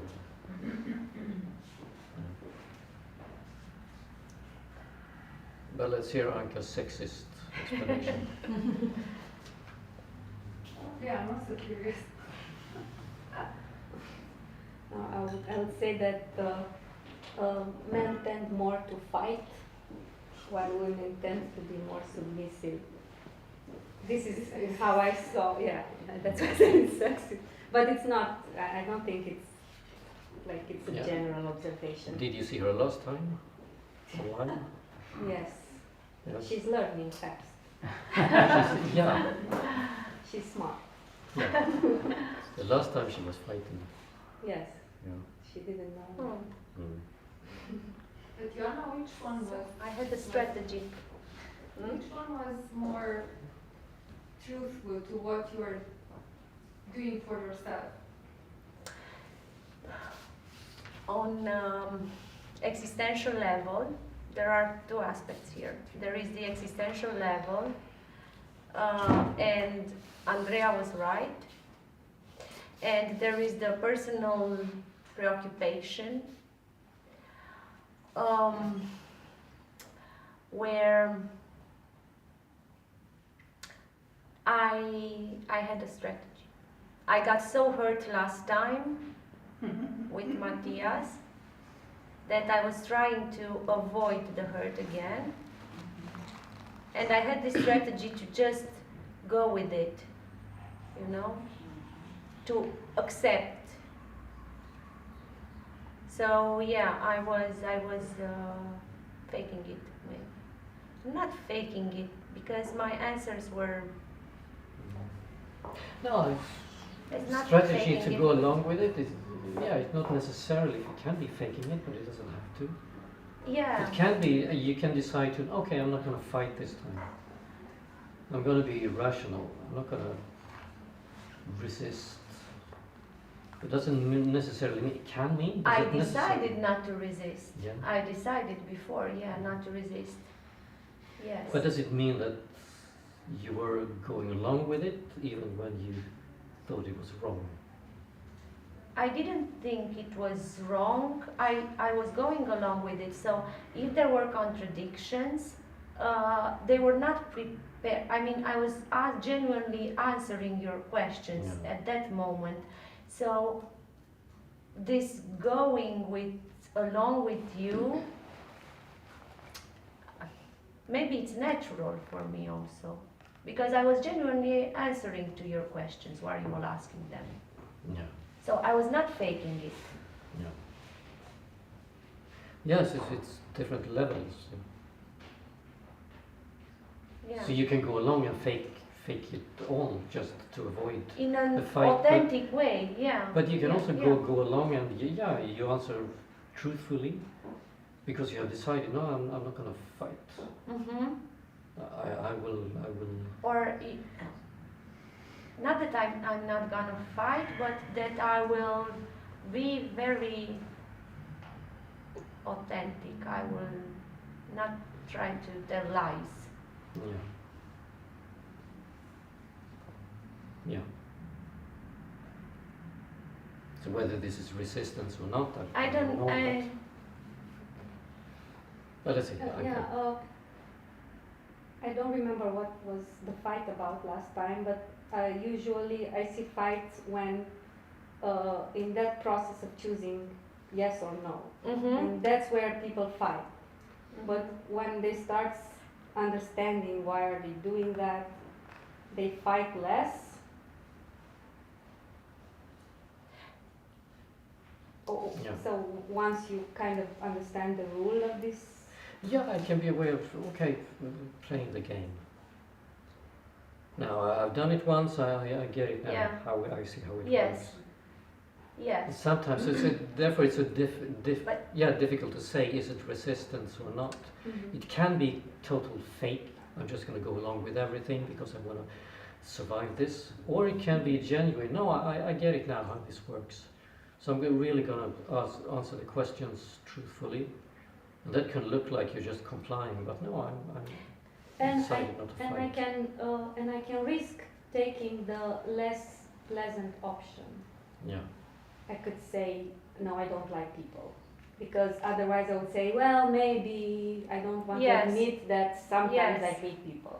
Mm-hmm. And the practice in the meantime, workshops, Yes. make you more comfortable with admitting that. Taking Committing. a position that would not be so, you wouldn't like to take Mm. if someone asks you. I mean, if anybody would ask you. Yeah. Yeah, connected to this, I think it's very important what you said before, Matthias, about commitment, which is a really important element of the thinking process. It doesn't mean that you have to commit forever with an idea like Alex was proposing before, but you have to commit enough to build that idea and to check if that idea makes sense or not. That's why we ask a commitment to the client, because that's an important element of the thinking process. And going back to Joanna, I think she was sincere. She was changing her mind in a sincere way, but by changing ideas, she wasn't changing paradigm. She was stuck in her paradigm, which I think is a lack of commitment, and no wonder she has a hard time to think, because without commitment, how can you think? How can you develop her mind? So I think there is a connection between this lack of commitment and this difficulty she has, at least until 2 months ago, in her life, to build thinking, to analyze ideas, to connect ideas between each other. Mm. Yeah. Yes. It makes sense. I'm afraid to say anything. No, yeah, it makes sense. Yeah. Okay. Yeah. I want to go back a bit to this idea of forcing a yes/no question. So, okay, we have this scenario, but also at the same time, we know there's a logical fallacy called false dichotomy, right? So we also need to admit that not all questions are yes/no questions, right? But also at the same time, we are trying to force a yes/no answer.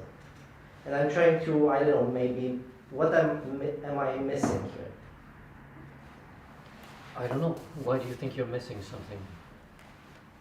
Because it seems we are not admitting,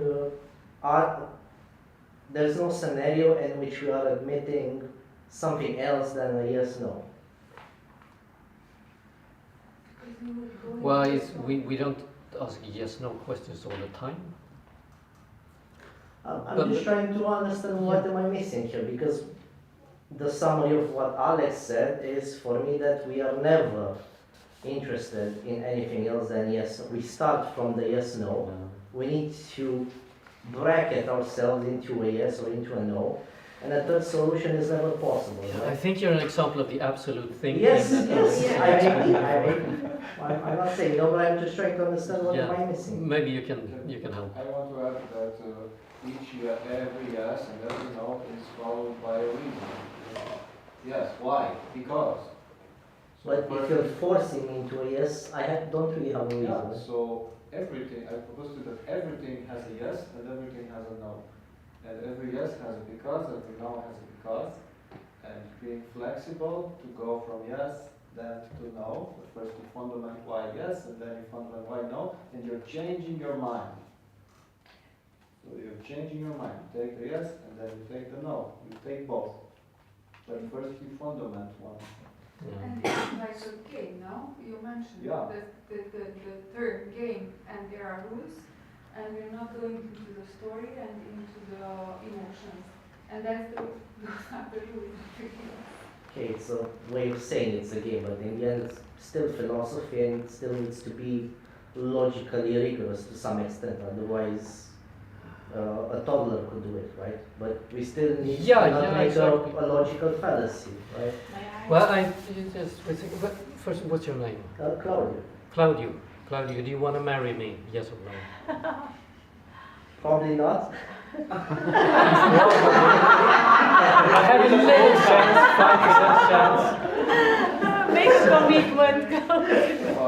Make a commitment. I had booked the city hall. Yes or no? I need to know if I'm gonna cancel it. No. Yeah. Why not?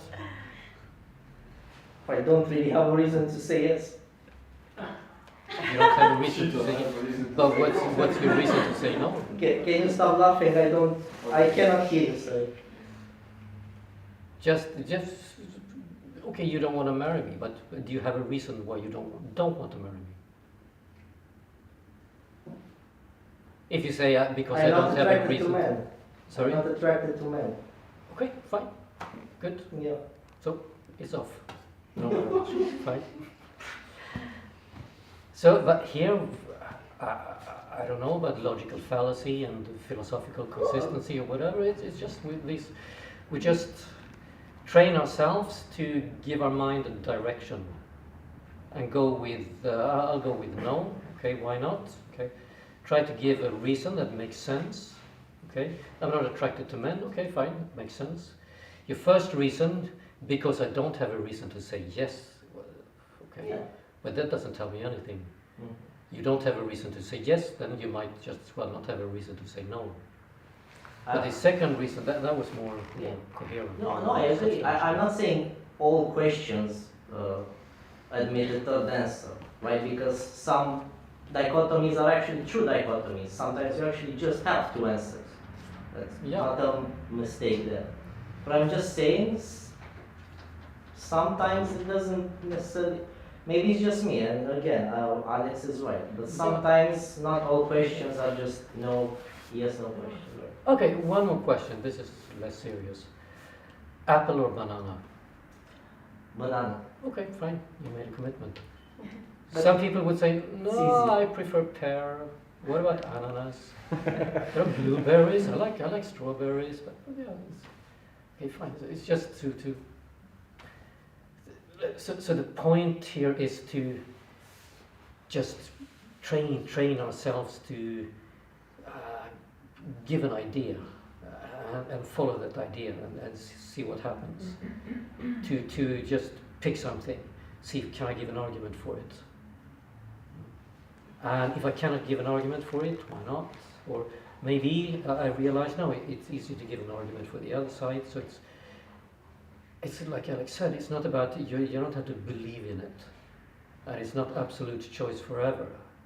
It's just to focus the mind to be a bit sharper, just so we don't end up in this it depends stuff. Oh, yeah. And even when it is a non-dichotomy choice like apple or banana, you can still make a choice just for fun. See what happens. And this a toddler could do, yes, indeed. But that doesn't mean you cannot use it.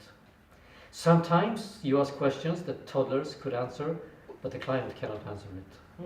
Yeah. It's impossible. A 5-year-old could answer it, but no. A philosophy professor cannot, because then you start thinking about, well, is this a logical dichotomy or not? What about, am I coherent here? And they get lost in something which is very, like we talked about the Thales yesterday. The what? Thales of Miletus, philosopher, ancient Greece. Someone was looking at the stars or at the sun and it fell down a well, and the servant woman laughed at him. He's up in the sky with his philosophical high ideas and he doesn't even see the ground in front of him. Sometimes such a question is like the well. See, can you see the well? Or do you fall in it because you're in your logical, philosophical speculations and you cannot also just test to see the awakeness or the acuity of the person. Yeah. So basically it's to trick you. By the way, I think Claudio's objections is very interesting because it's the same objection that some logicians made to Socrates by reading the dialogue. Some logician says, here Socrates made a fallacy. Mm-hmm. But I think they forget what you were saying before, the performative dimension of the dialogue. No matter if you make some fallacy sometimes, you can make some mistakes, logically mistakes, but what is important is that you're using everything, even those mistakes or fallacy, to make the person in front of you to think something. So if the aim is to make think, you can also accept fallacy. But from a logician point of view, is not acceptable, like you are saying. Yes. Yeah. Short question in continuation to what Claudio was raising. This dichotomy between yes and no, that's dialectic, in which there is the sublimation to or the sublation or whatever. But what I want to ask is, this is kind of formal Aristotelian logic, yes? Yes, no. Formal Aristotelian. Kind of the excluded third, yes? I identical with I and A identical with A, or A different from B. And my question is this, there are all kinds of other logics. For instance, the logic of, what's his name?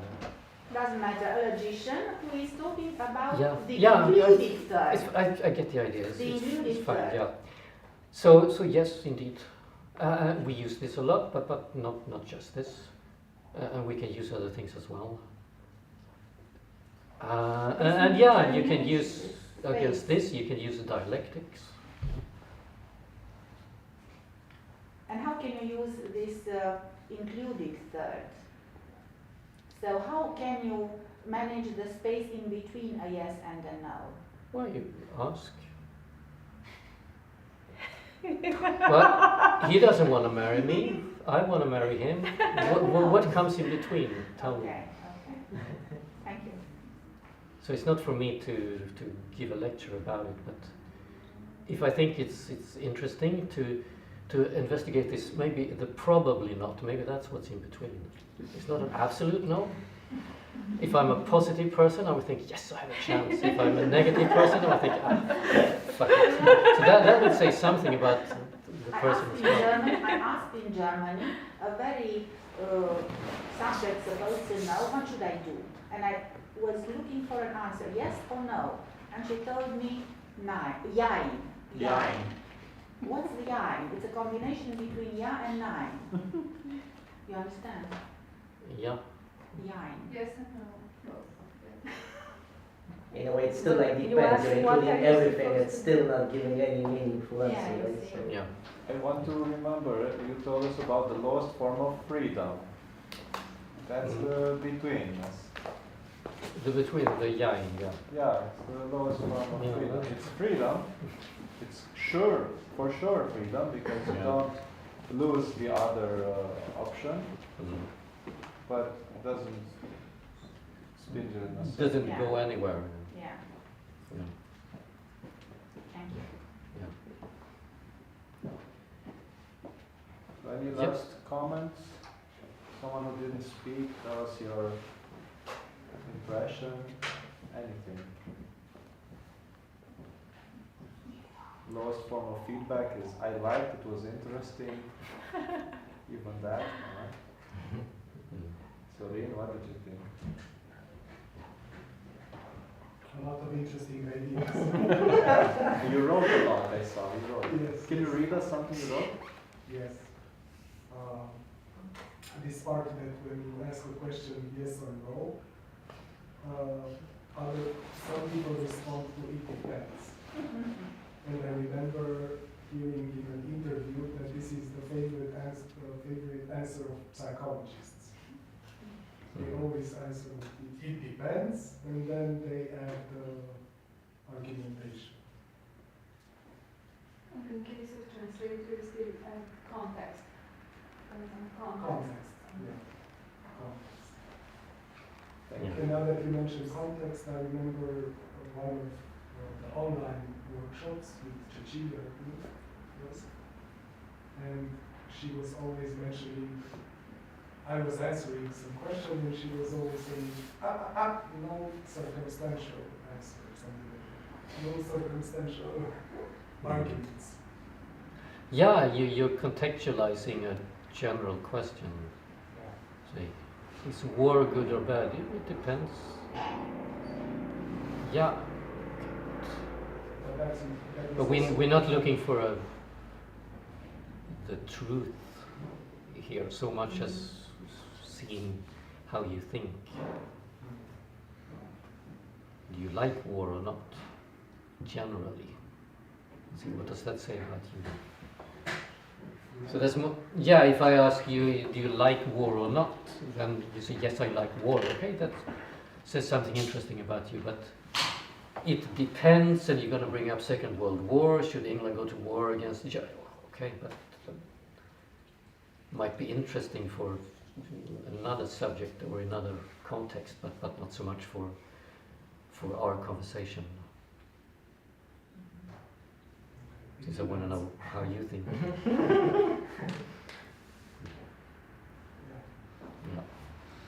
Yeah, good. Should we end? I think we should end, yes.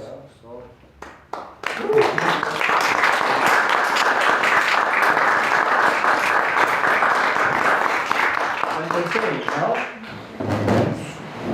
I think it's entertaining.